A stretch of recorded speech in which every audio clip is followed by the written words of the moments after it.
Rafizi is not the answer. Nanti aku cakap pasal Rafizi sebab aku baru tengok video dia ni. Ya. Rafizi is not the answer. If you think Rafizi adalah kuasa ketiga, tu tidak. Sebab dia Rafizi pun dianggap sotong dinosaur. Sebab aku boleh cerita sebab aku baru tengok Aidil. Aku dah ada bias aku against Rafizi. Terutama dasar ekonomi Rafizi yang memang bukan bawa pembaharuan tapi lebih kepada ikut IMF bencana Ibrahim. Ya. Semalam Aidil aku dengar soal jawab Rafizi dekat Melaka, dia dengan Nik Nazmi ditanya oleh orang apa dia nak buat, Aidil. Rafizi tetap kata pencen penjawat awam ni membebankan. Dia kata, Rafizi cakap still.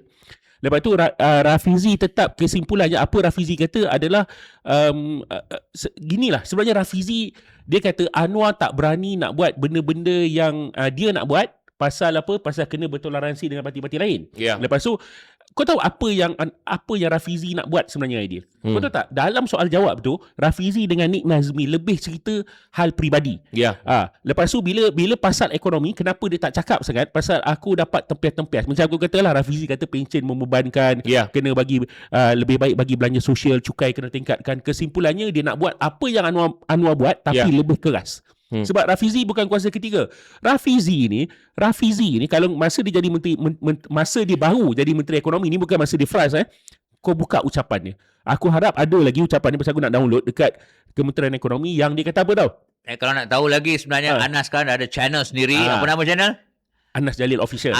Jalil Official dekat YouTube. Lah itu kau boleh panjang lebar di cerita pasal dasar-dasar ekonomi negara. Tapi yang aku nak beritahu, masa Rafizi mula jadi Menteri Ekonomi, sebelum dia fras lagi dulu, dia kata kerajaan sekarang ni, kerajaan Madani ni ada lebih 2/3 kerusi dalam parlimen. Jadi kerajaan boleh laksanakan dasar-dasar yang tidak populis. Kau kena faham apa dasar tak populis tu, apa Rafizi percaya.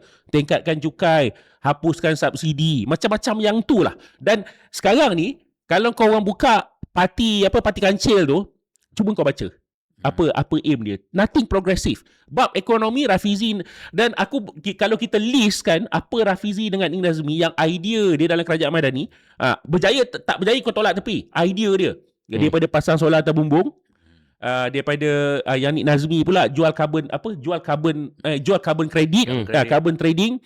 Lepas tu Rafizi pula cerita pasal apa? Data center. Data center. Ni lagi lagi satu Aidil. Jadi NETA Rafizi punya New Energy Transformation Roadmap.